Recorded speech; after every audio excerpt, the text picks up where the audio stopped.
¿Se me ve? ¿Se me escucha? Grabando, 1, 2, 3. Vale, voy a dejar la cámara aquí. Buenas a todos. Y es que hoy nos hemos trasladado hasta la selva para hablaros de uno de los organismos que más abunda en este ecosistema. Pero no solo en este ecosistema, sino también en la mayor parte del planeta, y que gracias a ello ha sido posible la vida, ya que la atmósfera, tal y como la conocemos hoy en día, se ha formado gracias a estos organismos. Me refiero a las plantas. Sí, las plantas, esos organismos fotosintéticos, es decir, capaz de transformar la energía lumínica en materia orgánica. Y es que el reino planta es muy amplio y llamamos planta a todo aquello de color verde. Oye, que es verdad, que una planta es todo aquello que tiene hojas y hace la fotosíntesis. Pero, ¿qué tipo de plantas hay que las diferencia una de otras?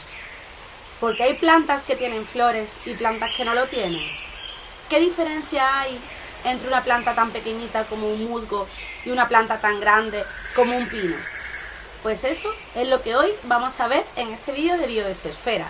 Así que acompañadme en esta excursión por la selva. Las plantas son organismos eucariotas aerobios con capacidad para realizar la fotosíntesis. Poseen una pared celular formada por celulosa y una sustancia de reserva que es el almidón. Las plantas se pueden clasificar en varios grupos dependiendo de las características de estas. Las plantas se clasifican en dos grupos, briófitas y cormófitas. Las primeras de ellas, las briófitas, se caracterizan por no tener vasos conductores, ni flores ni frutos, ya que éstas tienen una organización muy sencilla. Son plantas pequeñas y tienen que vivir en lugares húmedos o acuáticos, ya que al no tener verdaderos órganos necesitan estar cerca del agua para captar el agua y las sales minerales. Se reproducen por esporas y fueron los primeros vegetales que en el Paleozoico dieron paso a la vida terrestre. Siempre viven adheridos a troncos, rocas, muros o tejados. Dentro de los briófitas encontramos dos grupos. Los primeros, los musgos, de gran importancia ecológica, ya que formarán los suelos para que las siguientes especies vegetales los colonicen. Estos forman unas especies de almohadilla sobre troncos, rocas o sobre el mismo sustrato. No tienen verdaderos órganos, sino que en ellos se distinguen unas falsas hojas, los filidios, que realizan la fotosíntesis, unos falsos tallos, los cauloides, y unas falsas raíces, los rizoides, por los cuales absorben agua y sales minerales. Lo que pasa es que al no ser auténticas raíces, estas siempre tienen que estar en lugares húmedos. El siguiente grupo de briófitas son las hepáticas. Sus hojas son un poquito más grandes que las de los musgos y tienen forma lobulada, es decir, redonditas. Al igual que los musgos, deben vivir en lugares húmedos y sombríos, ya que al no poseer auténticas raíces, estas tienen que captar la máxima cantidad de agua posible de la superficie del suelo. El siguiente grupo en el que se clasificaban las plantas eran las cormófitas, que ya sí eran plantas adaptadas totalmente al medio terrestre. Su cuerpo vegetativo se llama cormo y en él se distinguen verdaderas raíces, hojas y tallos, así como tejidos conductores bien diferenciados. Se pueden clasificar en dos grupos. Las pteridófitas, plantas vasculares que no poseen ni flores, ni frutos, ni semillas.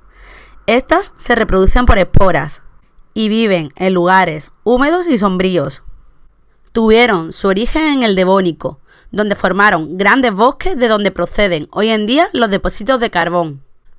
Los grupos de pteridófitos más importantes son los helechos y los equisetos. El último grupo que vamos a ver y el más evolucionado son las espermáfitas o espermatófitas. Estas poseen flores y semillas, lo que les supuso una gran ventaja evolutiva. Las semillas presentan cubiertas resistentes y sustancias nutritivas para proteger y albergar al embrión durante el crecimiento. También, gracias a las semillas, se permite la diseminación de los nuevos individuos.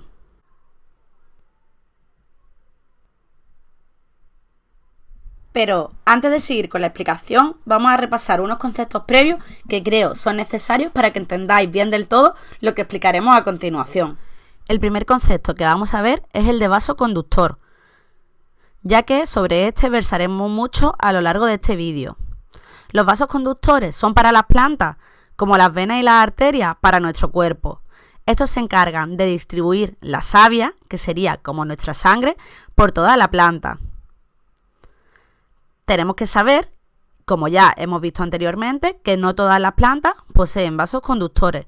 Recordamos, las briófitas no poseían vasos conductores y por tanto eran de pequeño tamaño y tenían que estar siempre cerca del agua. Los vasos conductores pueden ser de dos tipos. El xilema o vaso leñoso, que está formado por células muertas de los que solo queda la pared celular endurecida.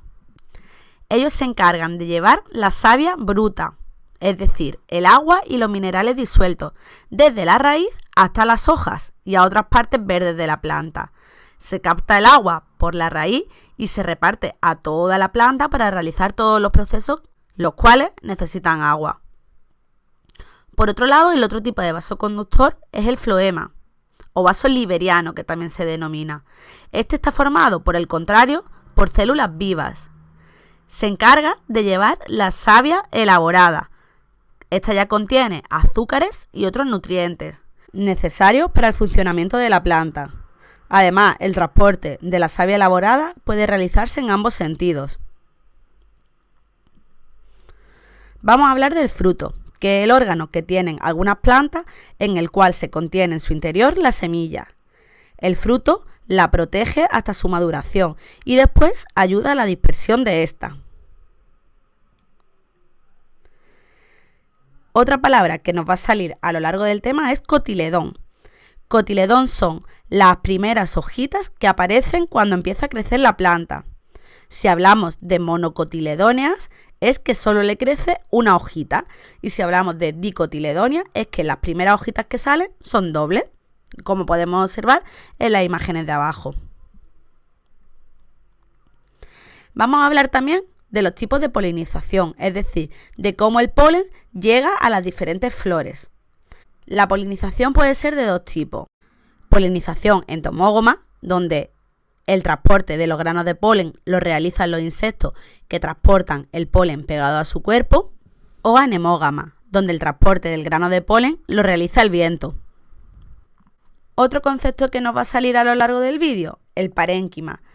Esto es un tejido vegetal esponjoso y de células vivas que rellena los huecos que dejan los vasos conductores y que puede tener diferentes funciones según el tipo de planta, como reserva de sustancias, células fotosintetizadoras o simplemente rellenar el espacio sobrante. Vamos a centrar en el grupo más evolucionado de todos, las espermáfitas, para ver cómo se clasifican estas y en qué estructuras se dividen. Del primer grupo que vamos a hablar son las gimnospermas. Estas plantas presentan semillas desnudas, es decir, estas semillas no están protegidas en el interior de un fruto. Son plantas leñosas y generalmente de muy gran tamaño. También son de hojas perennes, salvo algunas excepciones, pero normalmente casi todas tienen hojas durante todo el año. La clase que más conocemos son las coníferas. Es el grupo al que pertenecen los pinos, los abetos, el ciprés. Estas tienen unas características comunes, como que presentan hojas aciculares, es decir, en forma de aguja, o escamosas. Tienen flores poco llamativas. Estas no presentan ni cáliz ni corola, es decir, no tienen las típicas flores que conocemos, rosas, amarillas, verdes. Además, estas flores son unisexuales. Hay flores femeninas y flores masculinas y están agrupadas en conos.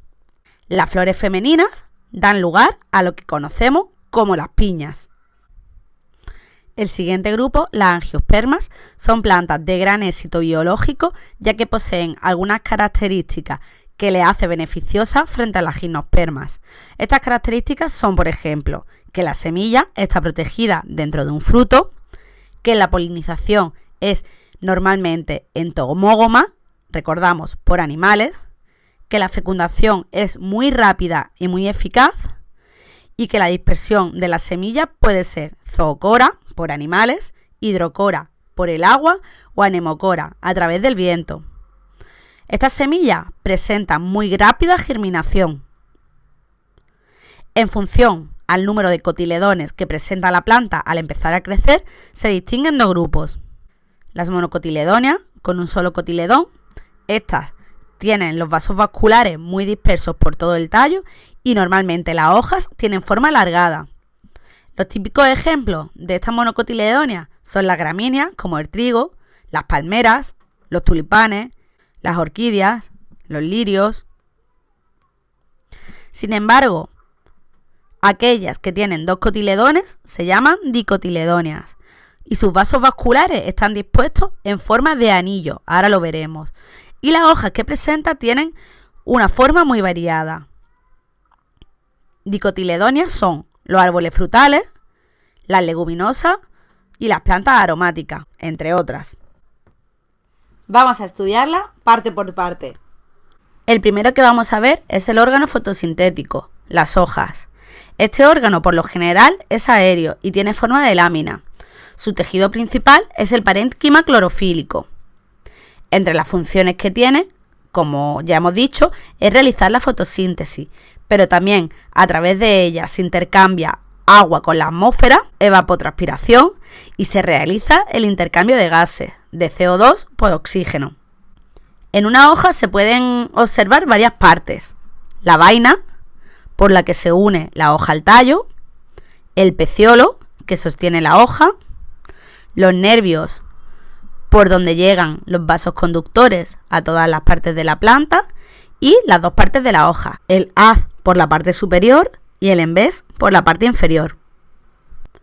Si observamos un corte de hoja visto al microscopio, podríamos ver algo así. Este corte no está teñido, por lo que estamos observando su color real, el verde, debido al parénquima clorofílico.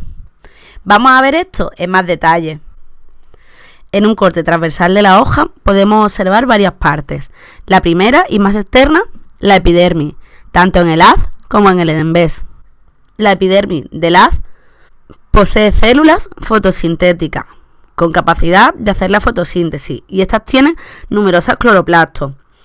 Posee una capa impermeable para evitar la excesiva transpiración y así la desecación de la planta.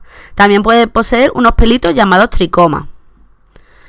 En el embés, la epidermis, sin embargo, es transparente. También posee la cutícula protectora, pero además posee una serie de estomas.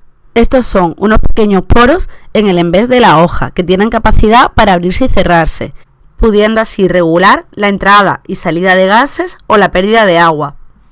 Por debajo de la epidermis del haz está el parénquima clorofílico en empalizada, que son células que se disponen muy juntitas entre ellas y perpendiculares a las células de la epidermis. Estas son ricas en cloroplastos, así que son células fotosintéticas. Por debajo y rodeando a los vasos conductores nos encontramos el parénquima lagunar. Este rellena la capa y los huecos que dejan los vasos conductores y además entre ellos hay una serie de huecos para conectar los estomas con el parénquima. Por último, los vasos conductores están formados tanto por el xilema como por el floema y están rodeados del parénquima. Si observamos una hoja, por todas estas nerviaciones, por todos los nervios de la hoja, irían los vasos conductores, xilema y floema. Vamos a hablar del siguiente órgano de las plantas, en este caso la raíz.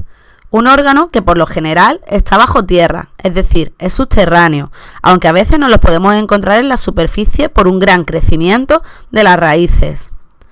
Este puede crecer tanto en longitud, puede hacerse todo lo largo posible para alcanzar mejor el agua o los nutrientes, pero también puede crecer en grosor, lo que se denomina crecimiento secundario. Las funciones de las raíces son: la primera de ellas, el anclaje de la planta al suelo. La segunda, absorber del suelo todos los nutrientes necesarios como el agua y las sales minerales. También en las raíces comienza el transporte de la savia bruta, desde la raíz hasta el tallo, y del tallo pasará al resto de órganos de la planta, como serían las hojas o la flor.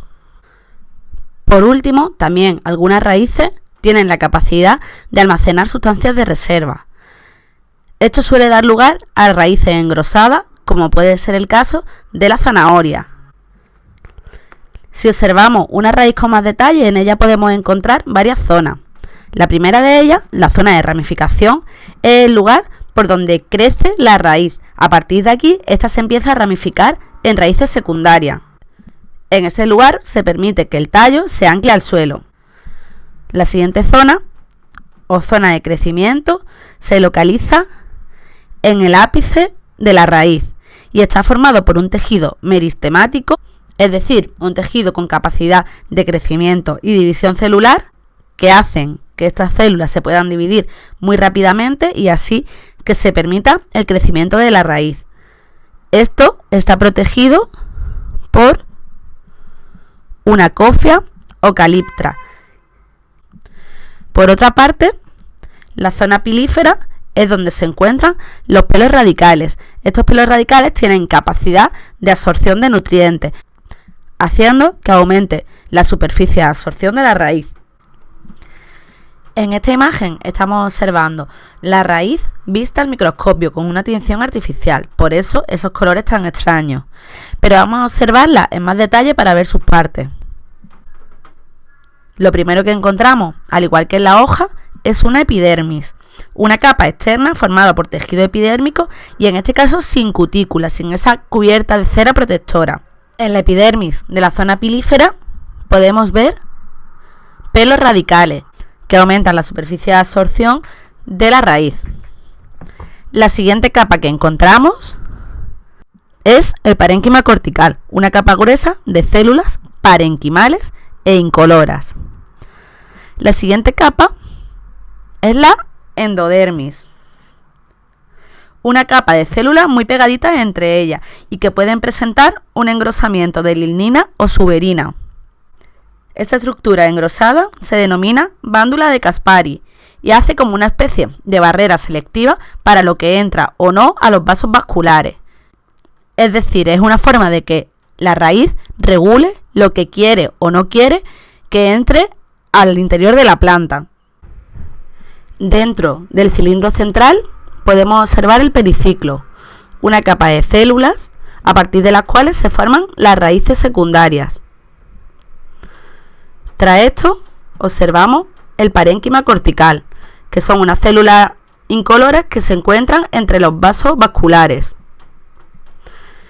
De vasos vasculares, que es lo que vamos a hablar, vemos el xilema o vaso leñoso que conduce la savia bruta hacia el tallo y el floema o vaso liberiano que reparte la savia elaborada por toda la raíz.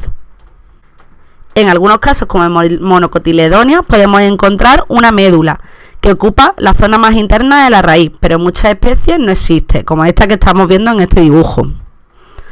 Esto es solo la estructura primaria del tallo, pero sabemos que en algunas plantas como gimnospermas de más de un año y en algunas angiospermas dicotiledóneas puede haber un crecimiento de raíz secundaria. Por último, pero no menos importante, hablar del tallo. Estructura que por lo general es aérea y también muy ramificada. Puede crecer tanto en longitud como en grosor. La función es transportar la savia bruta desde la raíz a la hoja y la savia elaborada desde la hoja al resto de órganos. Proporcionar un sostén para todas las estructuras de la planta como la flor o la hoja. Permitir que todas las hojas de la planta se puedan exponer a la luz para hacer la fotosíntesis y almacenar sustancias, como podría ser, por ejemplo, el tallo de un cactus, que almacena agua para tiempos de sequía. En un tallo podemos distinguir varias partes también. En la parte más superior, la yema apical o terminal, que es un tejido meristemático que hace que la planta pueda crecer en longitud. Nos encontramos también con las yemas axilares, que se forman en la axila, es decir, en la unión entre el tallo y la ramita, y que es el responsable del crecimiento de las ramas de la planta. Llamamos nudo a la parte más engrosada del tallo donde se insertan las hojas y llamamos entrenudo a la zona comprendida entre dos nudos. Si observamos el tallo de una dicotiledónea y de una monocotiledónea al microscopio, vemos que hay algunas diferencias, como que en esta los haces vasculares están formando un círculo y sin embargo en esta los haces vasculares están dispersos. Vamos a fijarnos en un corte transversal del tallo de una dicotiledónea. Como siempre, encontramos la epidermis. Esta sí que está cubierta por cutícula para evitar la transpiración excesiva. Lo siguiente que encontramos es un parénquima cortical, formado por varios estratos de células con cloroplastos. Con frecuencia, este parénquima cortical se transforma en colénquima, un tejido de sostén que proporciona a la planta flexibilidad. Tras esto, igual que la raíz, podemos ver la endodermis, con un parénquima de reserva, rico en almidón. El parénquima central, al igual que la raíz, se encuentra rodeando a los haces liberoleñosos o vasos vasculares. Los vasos vasculares son los conductores que forman el cilindro vascular, todo este cilindro que rodea el tallo. Presenta el floema en la parte más externa y el xilema en la parte más interna. Y por último, el parénquima medular o médula, que ocupa el interior del tallo y que se intercala entre los haces liberoleñosos para formar los radios medulares.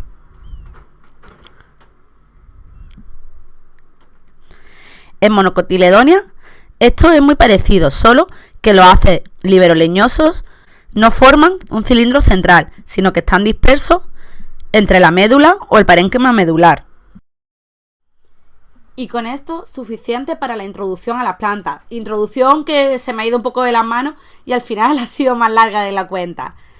Nos queda mucho por ver de las plantas, pero para esto necesitaremos varios vídeos, los cuales iré grabando poco a poco, porque es un tema bastante extenso, ya que nos queda por ver cómo se nutren, cómo se reproducen y cómo se relacionan, así como el proceso de la fotosíntesis. Por hoy ya es suficiente, así que hasta el próximo que grabemos. ¡Adiós!